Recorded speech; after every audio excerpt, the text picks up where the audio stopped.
Planeado este levantamiento para el mes de octubre de 1810, tuvo que ser apresurado, ya que fueron descubiertos. Hidalgo organizó la rebelión con aproximadamente 600 hombres, la mayoría indígenas. Para la madrugada del 16 de septiembre del mismo año, reunió más de 8.000 hombres, entre peones de hacienda, miembros de comunidades indígenas y trabajadores de minas, que armados con garrotes, hondas, machetes y palos, después de vencer la resistencia de Dolores, se les unió un grupo comandado por Ignacio Allende. Partieron a Celaya y Salamanca, logrando tomar la capital de Guanajuato, después de un sangriento combate, donde destacó un minero apodado El Pípila. Hidalgo llegó a la Ciudad de México con pocos hombres y solicitó hablar con el virrey, mientras el resto del ejército estaba fuera de la ciudad resguardando de las tropas españolas, con Félix María Calleja al frente. Hidalgo organizó un ejército con unos 100.000 hombres y enfrentó a Calleja en el puente de Calderón. Después de 6 horas y sin estar decidida la batalla, estalló una granada sobre un carro de municiones, causando pánico y desorden, provocando la derrota de los insurgentes. Calleja entró victorioso a Guadalajara el 21 de enero de 1811. Entre 1812 surgió una segunda etapa del movimiento insurgente, organizada por José María Morelos y Pavón, nacido en Valladolid. Se le declaró criollo a pesar de su ascendencia africana. De esta fase también fue importante Ignacio López Rayón, nacido en Tlapujahua, Michoacán. Hijo de minero y agricultor criollo, estudió en el Colegio de San Nicolás y se graduó de bachiller en letras. Posteriormente se graduó de abogado en el Colegio San Ildefonso.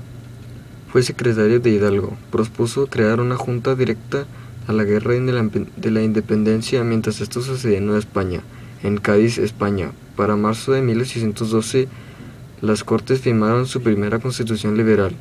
Con ese soporte jurídico, López Rayón formó la Junta Gubernativa de América para unir y reorganizar al ejército y establecer el gobierno libre, y estaba integrada por el mismo López Rayón, José María Lisiaga, José Sixto Verduzco, José María Morelos y Pavón. Vicente Guerrero y Guadalupe Victoria plantearon crear un congreso de Chilpancingo. Morelos presentó un documento titulado Sentimientos de la Nación. Durante 1815, él se dedicó a cuidar el Congreso, cada vez más acosado por las tropas coloniales, pero el 5 de noviembre del mismo año fue prisionero por Matías Carrasco. Al morir Morelos, el movimiento insurgente se quedó sin su jefe capaz, pero el grupo de Vicente Guerrero dio seguimiento a la sublevación, siendo dirigidos por mestizos, los principales grupos de insurgentes, al regresar al trono de Fernando VI. El 22 de marzo de 1814, para gobernar como monarca absoluto, abolió la Constitución de Cádiz, reprimió a los liberales e implantó el despotismo real. Igual le sucedió al virreinato de Nueva España. Entre 1815 y 1820, el movimiento iniciado por Hidalgo se mantuvo en receso, pues la única fuerza insurgente importante era la de Vicente Guerrero.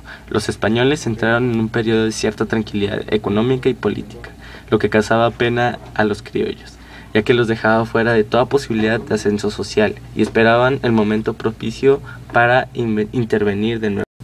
A excepción de Vicente Guerrero, los demás rebeldes fueron cayendo o aceptando la indulgencia hispánica. La Gran Revolución Popular había terminado, aunque tuvo un aliento inesperado al llegar a Europa Francisco Javier Mina, un revolucionario liberal español, quien combatió contra los franceses y a favor de la Constitución, contra Fernando VI. Desterrado de la Inglaterra, formó una expedición para atacar el absolutismo desde las colonias americanas. Llegó primero al Galveston, reunió gente y armas, con el que venía Fray Servando Teresa de Mier, uno de los principales ideólogos de independencia americana.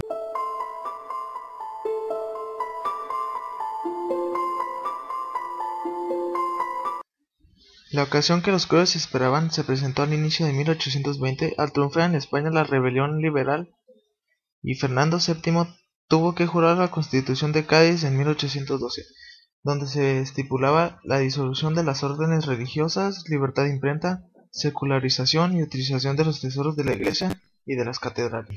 En América también existía este temor, pues algunos peninsulares y criollos acomodados que habían luchado contra los insurgentes estaban en contra de la Constitución española, más los otros que cuestionaban la decisión del rey y comenzaban a ver la autonomía como algo conveniente. Los grupos económicos allegados al virrey trataron de dar una respuesta y no jurarla, y como antes lo hicieron los criollos, de tendencia independentista, planearon una conjura. En un lugar dedicado a la oración, conocido como La Profesa, se reunió un grupo de españoles que no quería jurar la Constitución de Cádiz. Estos integrantes de la jerarquía española y con el apoyo del virrey pensaban declarar que Fernando VII había jurado la Constitución de Cádiz, presionando y esto ofrecía la oportunidad al virrey para actuar. Independientemente del gobierno liberal español, se acordó convencer a un oficial, criollo por supuesto, de encabezar dicho plan. Así designaron al coronel Agustín de Iturbide, pero el plan falló al haberse obligado al virrey a jurar la Constitución y a aclarar las medidas liberales. La lucha contra los insurgentes continuó. En noviembre de 1820, Agustín de Iturbide, oficial criollo, fue nombrado jefe del ejército que atacaría a Vicente Guerrero al sur del virreinato. En el último mes de 1820, los criollos de tendencia autonomista buscaron la manera de agregar a sus filas a los insurgentes.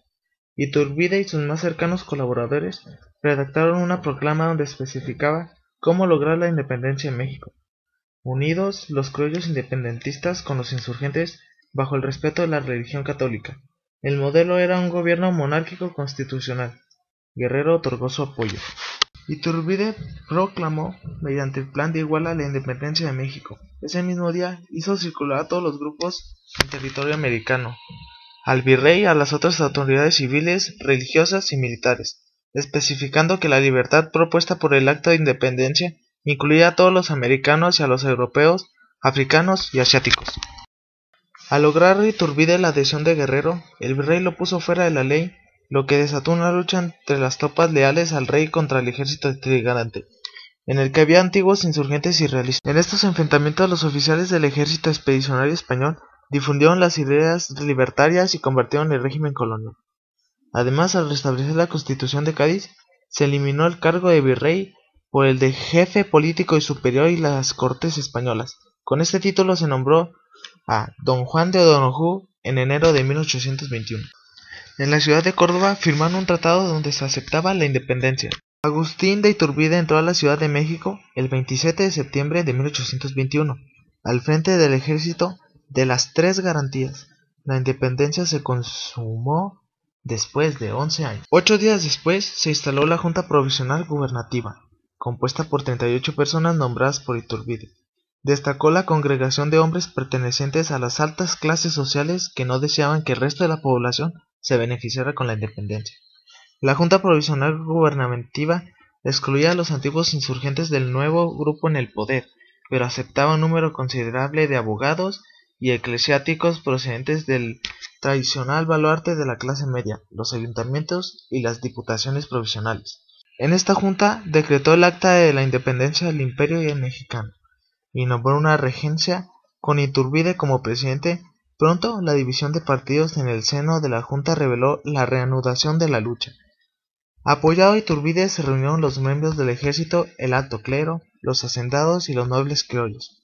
En la oposición, el bajo clero y así todos los abogados. Bajo esa cima de las contradicciones se instauró el Congreso Constituyente el 24 de febrero de 1822.